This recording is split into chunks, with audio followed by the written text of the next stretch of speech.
Hi friends, welcome to Somu competitive guidance. ఈరోజు వీడియోని civils సంబంధించినటువంటి ప్రిలిమ్స్ ఎవరైతే క్వాలిఫై అయ్యారో వారికి కాంగ్రెస్ చెప్తూ ఈ వీడియో అనేటువంటిది మేము ముందు తీసుకురావడం జరిగింది అనమాట అండి. సో ఫ్రెండ్స్, ఈ రోజు ఉన్నటువంటి కరెంట్ అఫైర్స్లోకి మనం చూసుకున్నట్లయితే కనుక దానికంటే ముందుగా సివిల్ సంబంధించినటువంటి ప్రిలిమినరీ పరీక్ష ఫలితాలు అనేటువంటిది విడుదల అవడం జరిగింది అనమాట అండి. తెలుగు రాష్ట్రాల నుంచి చూసుకున్నట్లయితే కనుక 74,427 మంది దీన్ని దరఖాస్తు చేసుకోగా వారిలో 42,804 మంది పరీక్షకు హాజరవడం జరిగింది అనమాట అండి. దీని ద్వారా చూసుకున్నట్లయితే కనుక దేశవ్యాప్తంగా ప్రిలిమినరీ పరీక్షలో అర్హత సాధించినటువంటి వారు 14,161 మందిలో తెలుగు రాష్ట్రాలకు సంబంధించినటువంటి వారు 450 నుంచి 500 వరకు ఉన్నట్లుగా ఇందులో తెలుస్తుంది అనమాట అండి. సివిల్స్ మెయిన్ పరీక్షలు దేశవ్యాప్తంగా పలు కేంద్రాల్లో ఆగస్టు 22 నుంచి 5 రోజుల పాటు జరగనున్నట్లుగా తెలపడం జరిగింది అనమాట అండి. సో ఎవరైతే ప్రిలిమినరీ ఎగ్జామ్స్ క్వాలిఫై అయ్యారో వారికి తెలంగాణ గవర్నమెంట్ అనేటువంటిది ఒక స్కీమ్ అనేటువంటిది తీసుకురావడం జరిగింది అనమాట. ఆ స్కీమ్ ఏంటి అనేటువంటిది మీరు కింద కామెంట్ సెక్షన్లో కామెంట్ చేయండి. నెక్స్ట్ మనం చూసుకున్నట్లయితే కనుక తత్కాల్ సంబంధించినటువంటి కొత్త రూల్స్ అనేటువంటి తీసుకురావడం జరిగింది అనమాట అండి. టికెట్ బుకింగ్ సమయంలో చూసుకున్నట్లయితే కనుక ఆధార్ అనేటువంటిది ధృవీకరణ అనేటువంటిది కంపల్సరీ చేయడం జరిగింది అనమాట. క్రితం మనం చూసుకున్నట్లయితే కనుక ఆధార్ ధృవీకరణ అనేటువంటిది ఉండేది కాదనమాట. ఇప్పుడైతే ఆధార్ ధృవీకరణ అనేటువంటిది కంపల్సరీ చేయడం జరిగింది అనమాట అండి. అలాగనే తొలి 30 నిమిషాల్లో ఏజెంట్లకు ఏ విధమైనటువంటి ఛాన్స్ లేదనమాట. అంటే తత్కాల్ చేసినప్పుడు చూసుకున్నట్లయితే కనుక ఏజెంట్స్కి ఛాన్స్ ఉండేది కాబట్టి వెంటనే తత్కాల్ ఓపెన్ అయినటువంటి 11 AM తత్కాల్ అనేటువంటిది ఓపెన్ అయ్యేది అనమాట. తత్కాల్ ఓపెన్ అయ్యే టైం కల్లా మ్యాక్సిమం ఒక 10 to 20 మినిట్స్లోనే మ్యాక్సిమం టికెట్స్ అనేటువంటిది బుక్ అయిపోయాయి అనమాట. నార్మల్ పర్సన్ అంటే డైరెక్ట్ ఆన్లైన్లో చేసుకునేటువంటి వారికి అసలు టైమింగ్ అనేటువంటి చాలా క్రిటికల్గా ఉండేది అనమాట. సో ఇప్పుడు దాన్ని కాంప్లిమెంటరీ చేస్తూ చూసుకున్నట్లయితే కనుక తొలి 30 నిమిషాల పాటు చూసుకున్నట్లయితే కనుక ఏజెంట్లకు ఏ విధమైనటువంటి ఛాన్స్ లేదు.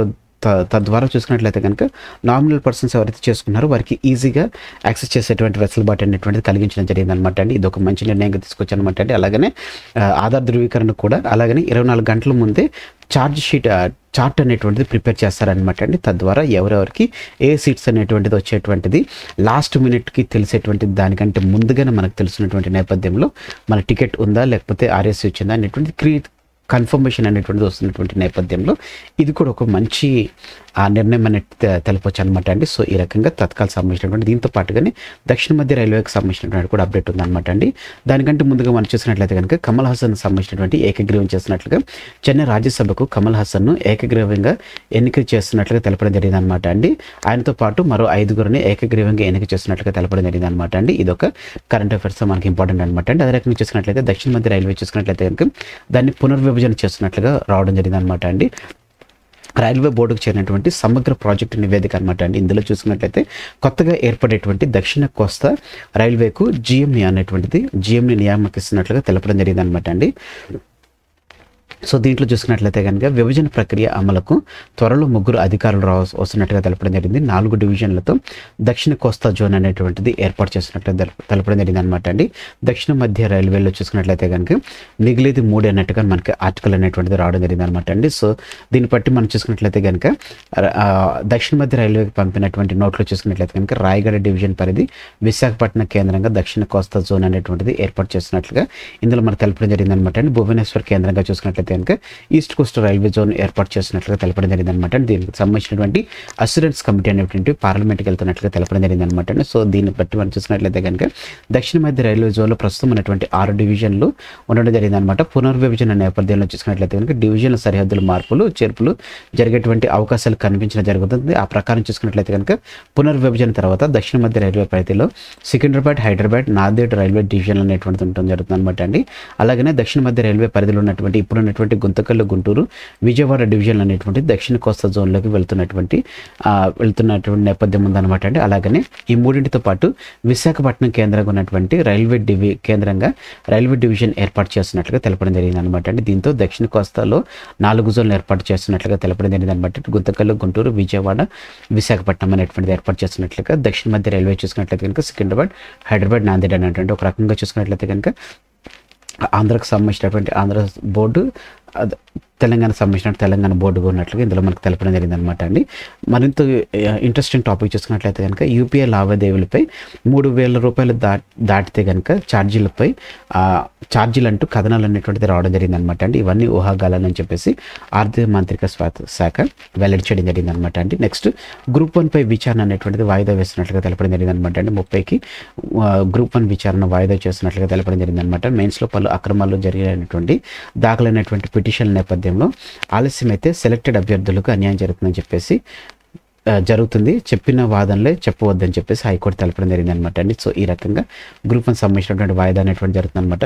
ఇటీవల జాయిన్ అయినటువంటి టీజీపీఎస్సీ చైర్మన్ చూసుకున్నట్లయితే కనుక అసెండింగ్ ఆర్డర్లు అంటే ఫస్ట్ గ్రూప్ 1, తర్వాత గ్రూప్ 2, తర్వాత గ్రూప్ 3, గ్రూప్ 4 ఇట్లా ఫిలప్ చేస్తే ఏ విధమైనటువంటి బ్యాక్లాగ్ పోస్టులు ఉండవని చెప్పేసి ఆయన తెలపడం జరిగింది. అయితే ఇప్పుడు ఈ గ్రూప్ 1 జరగకుండానే గ్రూప్ 2కి సంబంధించినటువంటి నియామకం అనేటువంటి చేస్తున్నారు. దీని తర్వాత గ్రూప్ 3కి సంబంధించినటువంటి ఆల్రెడీ గ్రూప్ 3 సంబంధించినటువంటి వెరిఫికేషన్ ఇచ్చినటువంటి నేపథ్యంలో చాలామంది అభ్యర్థులు గ్రూప్ 2కి సంబంధించిన అభ్యర్థులు గ్రూప్ 3కి సెలెక్ట్ అయ్యారు కాబట్టి ఫస్ట్ గ్రూప్ 2 చేయమన్నటువంటి నేపథ్యంలో మళ్ళీ ఇప్పుడు గ్రూప్ 1 సంబంధించినటువంటి సర్టిఫికేట్ వెరిఫికేషన్ చేస్తామన్నటువంటి వాదనలో టీజీపీఎస్ ఉండడం జరిగింది అనమాట అండి. దానికి సంబంధించినటువంటి ఇన్ఫర్మేషన్ ఇందులో మనకి ఇవ్వడం జరిగింది అనమాట అండి. సో తదుపరి ఎల్ఐసిగా ఎల్ఐసి సిఇఓ అదే రకంగా ఎండీగా దొరైస్వామి గారు నియమితులవుతున్నట్లుగా తెలపడం జరిగింది అనమాట అండి. మీరు నిన్నటి దిన మనం చూసినట్లయితే కనుక ఎల్ఐసి సంబంధించినటువంటి ఎండీగా సీఎంఓగా చూసుకున్నట్లయితే మనకి ఎండీ సంతపాలు ఉన్నట్లుగా తెలపడం జరిగింది అనమాట. అయితే ఇప్పుడు దాన్ని ఆయన స్థానంలో ఇప్పుడు దొరైస్వామి గారిని తీసుకొస్తున్నట్లుగా తెలపడం జరిగింది అనమాట అండి. ఆ దొరైస్వామి గారిని తీసుకొస్తున్నట్లుగా తెలపడం జరిగింది అనమాట అండి. అదే రకంగా తెలంగాణకు సంబంధించినటువంటి కొత్త మంత్రులకు సంబంధించినటువంటి శాఖలు ఇవి అనమాట అండి. గడ్డం వివేక్ చూసుకున్నట్లయితే కనుక లేబర్ మైనింగ్ శాఖలు, వాకిటి శ్రీహరి గారు చూసినట్లయితే పశు సంవర్ధన శాఖ, క్రీడలు, యూత్ సర్వీసులు, అడ్లూరి లక్ష్మణ్ గారు చూసినట్లయితే కనుక ఎస్సీ ఎస్టీ మైనార్టీ సంక్షేమ శాఖలు అనేటువంటిది వీరికి ఇవ్వడం జరిగింది అనమాట అండి. ఇది exam point of view important అనమాట అండి. అదే రకంగా ఏసీలో ఉష్ణోగ్రతలు చూసుకున్నట్లయితే కనుక ఇక మీదటి నుంచి 20 నుంచి 28 డిగ్రీల లోపే ఉంటున్నట్లుగా తెలపడం జరిగింది అనమాట అండి. దీనికి సంబంధించినటువంటి bureau of energy efficiency BEE సంస్థ వారు దీన్ని తెలపడం జరిగింది అనమాట అండి. దీనికి ప్రామాణికంగా సెంట్రల్ వారు ఇవ్వడం జరిగింది అనమాట. సో ఇక మీదటి నుంచి చూసుకున్నట్లయితే కనుక 20 నుంచి 24 లోపు 28 లోపు మధ్యలోనే దీనికి సంబంధించినటువంటి ఎనర్జీ ఉంటుందని చెప్పేసి, డిగ్రీలు ఉంటాయని చెప్పేసి, సెల్సియస్ ఉంటాయని చెప్పేసి ఏసీలో తెలపడం జరిగింది అనమాట అండి. కనీస ఉష్ణోగ్రత 16 డిగ్రీల సెల్సియస్గా ప్రస్తుతం ఉండడం జరిగింది అనమాట అండి. అయితే దీని తర్వాత చూసుకున్నట్లయితే కనుక దాన్ని మారుస్తున్నటువంటి నేపథ్యం BE తెలపడం జరిగింది అనమాట అండి. ప్రపంచ స్నూకర్కు వాచ్మెన్ తనయుడు అని చెప్పేసి ఆర్టికల్ రావడం జరిగింది అనమాట. ఇది ది మోస్ట్ ఇంపార్టెంట్, ఎందుకంటే ప్రపంచ జూనియర్ స్నూకర్ ఛాంపియన్షిప్కు తెలంగాణ కుర్రాడైనటువంటి గడ్డ శ్రీకాంత్ బరిలో తిరగనున్నారనమాట అండి. ఈ నెల 19 నుంచి 24 వరకు జరుగుతున్నటువంటి బహ్రెయిన్లో ఈ టోర్నమెంట్ జరుగుతుంది అనమాట అండి. ఇటీవల బెంగళూరులో జరిగినటువంటి జాతీయ స్నూకర్ టోర్నీలో సత్తా చాటినటువంటి 15 ఏళ్ల శ్రీకాంత్కు భారత జట్టులో చోటు అనేటువంటిది లభించడం జరిగింది అనమాట అండి. మీరు చూసుకున్నట్లయితే కనుక ఈ వాచ్మెన్ ఎక్కడుంటారంటే హైదరాబాద్లో ఉన్నటువంటి కాజాగూడలోని తెలంగాణ క్యూ స్పోర్ట్స్ సంఘం వాచ్మెన్ మురళి ఆయన కార్యాలయంలో శుభ్రత పనులు చేసేటువంటి ఎల్లమ్మ దంపతుల కుమారుడే ఈ శ్రీకాంత్ గారు అనమాట అండి. సో ఇది కూడా తెలంగాణకు సంబంధించినటువంటి గర్వకారణంగా మనం తెలపచ్చు అనమాట అండి. సో ఫ్రెండ్స్, ఇదండి ఈరోజు ఉన్నటువంటి ఇంపార్టెంట్ అప్డేట్స్ ఉన్నటువంటి video. Thanks for watching the video. ఇందులో ఉన్నటువంటి కంటెంట్ అదే రకంగా ఎక్స్ప్లెనేషన్ అనేటువంటి మీకు నచ్చినట్లయితే మీరు ఇంకా మన సోము కాంపిటేటివ్ గైడెన్స్ అనేటువంటి యూట్యూబ్ ఛానల్ మీరు సబ్స్క్రైబ్ చేసుకోకపోతే వెంటనే సబ్స్క్రైబ్ బటన్ చేసుకోండి. సబ్స్క్రైబ్ చేసుకున్న వెంటనే పక్కన మీకు బెల్ ఐకాన్ పాప్ అవుతుంది. ఆ బెల్ ఐకాన్ మీరు ఆల్ నోటిఫికేషన్ క్లిక్ చేసుకున్నట్లయితే ఎప్పటికప్పుడు లేటెస్ట్ అప్డేట్స్ అనేటువంటిది మీరు మీ డివైజ్లో పొందుకోవడం జరుగుతుంది. ఈ వీడియో కనుక మీకు నచ్చితే తప్పకుండా లైక్ చేయండి. కింద కామెంట్ సెక్షన్లో ఏదైనా డౌట్ ఉన్నా కామెంట్ చేయడం మర్చిపోకండి. ఈ వీడియోని మీ ఫ్రెండ్స్ అండ్ ఫ్యామిలీస్ రిలేటివ్స్ ప్రతి ఒక్కరికి షేర్ చేయడం మర్చిపోకండి. Thanks for watching the video. Have a nice day. All the best for exams. By.